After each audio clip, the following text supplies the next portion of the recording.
আজ এত টাকা কালেকশন করা হলো, কিছু মনে না করলে জানতে পারি আপনার হাদিয়া কত টাকা? ভাইরা আমার, আলহামদুলিল্লাহ, আল্লাহ শকর। প্রথম কথা হলো যে ওয়াজ মাহফিলে বা দিনই কাজে, এমনি তো আমি ওয়াজ মাহফিলে যাই না। আপনাদের এলাকারই ভাই, কি নাম ওনার, হানিফ ভাই বোধহয়, হানিফ ভাই, উনি আমাদের অফিসে লোক পাঠাইছেন। তিনি বলতেছেন যে আমাদের অফিস থেকে লোক নাকি বলছে যে আমরা এ মাহফিল করব। এটা বহু কয়েক মাস আগের কথা, আমাদের মনে নাই। যেহেতু ভাই বলছেন, মুসলমান তো মিথ্যা বলবে না, তাহলে হয়তো আমাদের কেউ বলছে। আমরা সেই ওয়াদা রক্ষা করার জন্য আসছি। আসার ক্ষেত্রে আমি হানিফ ভাইকে আমার অফিস থেকে শর্ত দিয়ে দিছি যে মাহফিল করার পর আমাকে কোনো টাকা পয়সা, কোনো হাদিয়া দিবেন না, এই শর্তে আমি আসতে পারি। আলহামদুলিল্লাহ, ওনার সাথে আমার চুক্তি হয়েছে হানিফ সাহেবের কাছে, আমি খাবো না, কোনো হাদিয়াও নেব না। আলহামদুলিল্লাহ, আমি এখানে খানাও খাই নাই, হাদিয়াও নেব না, ইনশাল্লাহ এই চুক্তি করেই আমি আসছি। কোনো জায়গায় কেউ যদি আমাদের পথ খরচ দেয় বা হাদিয়া দেয়, আলহামদুলিল্লাহ, আমরা যেখানে মানুষ খুব জোরাজোরি করে নেই। আর যদি কোনো মসজিদ মাদ্রাসা হয় বা দিনী প্রতিষ্ঠান হয়, সচরাচর আমরা চেষ্টা করি পথ বড়াটাও নিজের পকেট থেকে দিয়ে যাওয়ার। এটা যেহেতু প্রশ্ন খোঁচা মেরে করেই ফেললেন, সেই প্রসঙ্গে না বলা, হানিফ ভাই এখানে উপস্থিত আছে, সাক্ষী উপস্থিত আছে, ওনার সাথে চুক্তি করা হয়েছে। যেহেতু মাদ্রাসার মাহফিল, মাদ্রাসার জন্য দুনিয়ার টাকা উঠানো লাগতেছে, একটা মসজিদ নাই, বাচ্চাদের থাকার জায়গা নাই, তাহলে এখান থেকে আমার হাদিয়া নেওয়া লাগবে কেন? আলহামদুলিল্লাহ, আমার চলার মতো ব্যবস্থা আল্লাহ তাআলা আমাকে দিয়েছেন, যথেষ্ট দিয়েছেন। অতএব আপনারা বরং মসজিদের জন্য সহযোগিতা করবেন, জমির জন্য সহযোগিতা করবেন, করবেন তো ইনশাআল্লাহ? মাদ্রাসার ছাত্রদের থাকার ভালো ব্যবস্থা যেন হয়, সেজন্য সাহায্য করবেন, ঠিক আছে না ইনশাআল্লাহ? আর আমাকে হাদিয়া দেওয়া লাগবে না, ইমাম সাহেবদের বেতন বাড়াই দিয়েন। ইমাম সাহেবদের বেতন বাড়াই দিবেন তো ইনশাআল্লাহ? ইমাম সাহেবদের বেতন বাড়াই দেওয়ার তৌফিক আল্লাহ তাআলা আমাদেরকে দান করুন। ওলামা একরাম ওয়াজ মাহফিলে যারা আসেন, তাদেরকে সম্মানজনক হাদিয়া দিবেন। আমি নিচ্ছি না, আমার আলহামদুলিল্লাহ না নিলেও চলে, এবং মাদ্রাসার মাহফিল থেকে নেই না, অন্য কেউ জোর করলে হয়তো নেই। কিন্তু যারা অন্যান্য ভাইরা আসেন, ওয়াজ মাহফিল করেন, অনেকে আছে রাতে গাড়ি অ্যাক্সিডেন্টে মাহফিল থেকে যাওয়ার সময় পুরো গাড়ি শেষ হয়ে যায়, আছে না? অনেকে আছে গাড়ি অ্যাক্সিডেন্টে নিজে অসুস্থ হয়ে যায়, মারা যায়, রাত বিরাত জাগা লাগে, তাদেরকে সম্মান করবেন। কিন্তু এর মানে এই না যে চুক্তি করে লাখ লাখ টাকা ওয়াজ করে কামায়, এই ওয়াজ ব্যবসায়ীদেরকে আমি প্রশ্রয় দিতে বলি নাই। কিন্তু ওলামাদেরকে সম্মান করবেন। এখানে দুই দিক থেকেই সমস্যা আছে। হুজুরদের অনেকে যেরকম চুক্তি করে, এটা যেমন একটা সমস্যা, আবার ওয়াজ মাহফিলের আয়োজক অনেকে আছে অনেক ধান্দা করে, সেটাও একটা সমস্যা।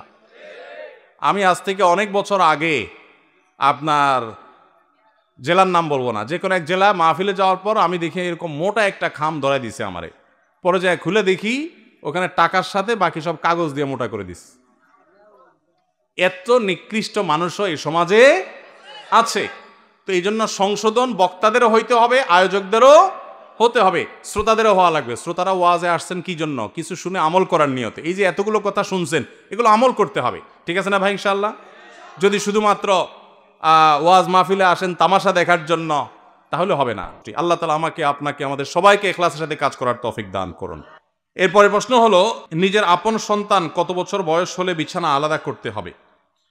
সন্তান বয়স যখন 10 হয়ে যাবে, তখন তাকে নবীজি সাল্লাল্লাহু আলাইহি সাল্লাম বিছানা পৃথক করতে বলেছেন। তিনি বলেছেন, ওয়াহজুরুহুম ফিল মাদাজি'i ওয়াহজুরুহুম ফিল মাদাজি'i ইযা বালাগু 10 আও কামা ওয়ারাদা ফিল হাদিস। কোন কোন বর্ণনায় ওয়াফাররিকুহুম আসছে। নিজের সন্তানদের বয়স যখন 10 হবে, তখন তাদের বিছানা পৃথক করে দাও।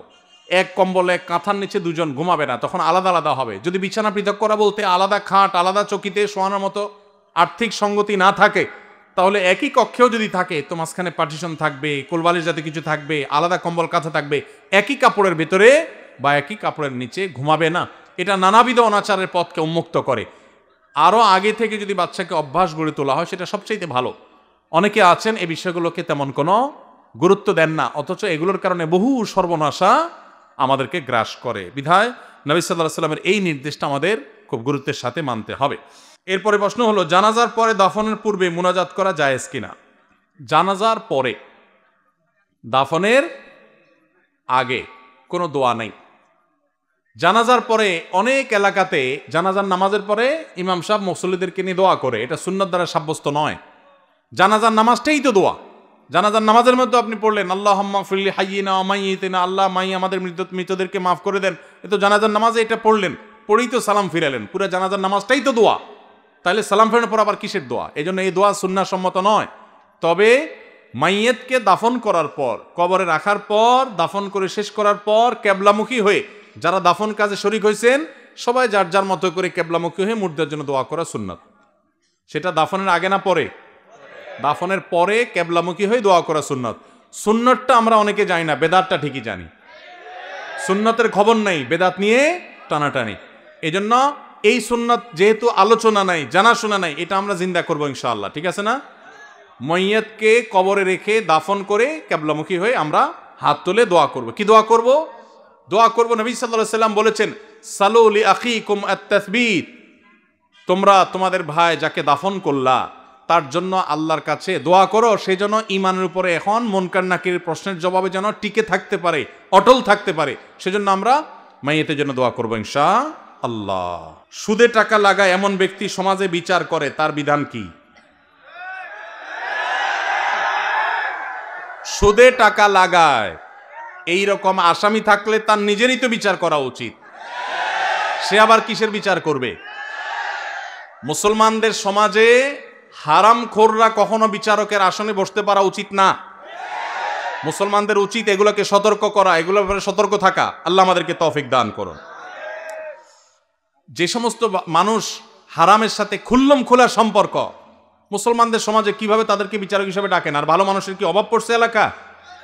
সুদখোর ছাড়া ভালো মানুষ কি নাই এলাকায়? তাহলে কেন সুদখোরকে দিয়ে বিচার করতে হবে? যে আল্লাহর ভয় যার মধ্যে নাই, সে কিভাবে ন্যায়সঙ্গতভাবে বিচার করবে?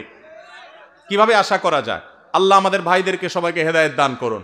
যারা সুদের কারবারে জড়িয়ে আছেন, আল্লাহর ভয়ে হারাম থেকে সরে আসুন। আইডি কার্ড ও পাসপোর্ট বানানোর কাজ করা হালাল নাকি হারাম?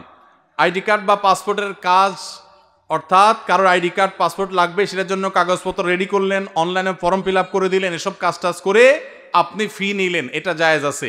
কিন্তু আপনি আইডি কার্ড এবং পাসপোর্ট অবৈধ উপায়ে যেটা পাওয়ার কথা না সেটা পাওয়াই দিবেন, যেটা 10 দিনে পাওয়ার কথা সেটা 5 দিনে পাওয়াই দিবেন, এই রকম করে যদি আপনি অফিসারদের সাথে তলে তলে লিঙ্ক করে ঘুষের লাইন করে আর ক্লায়েন্টের কাছ থেকে টাকা নেন, তাহলে সেই উপার্জন আপনার হারাম। কথা কি বুঝাতে পারছি?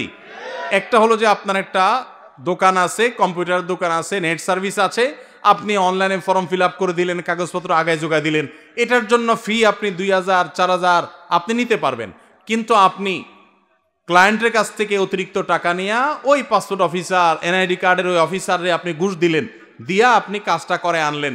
এই ঘুষের কারবার করে অবৈধ কাজ করলেন, আগের দেরির কাজ আগের করাইলেন, লাইন ব্রেক করাইলেন, নানামুখী যে শয়তানিগুলো আমাদের দেশে হয়, অবৈধ কাজ হয়, এগুলোর জন্য যদি টাকা লেনদেন করেন, তাহলে আপনার এই ব্যবসা হালাল হবে না।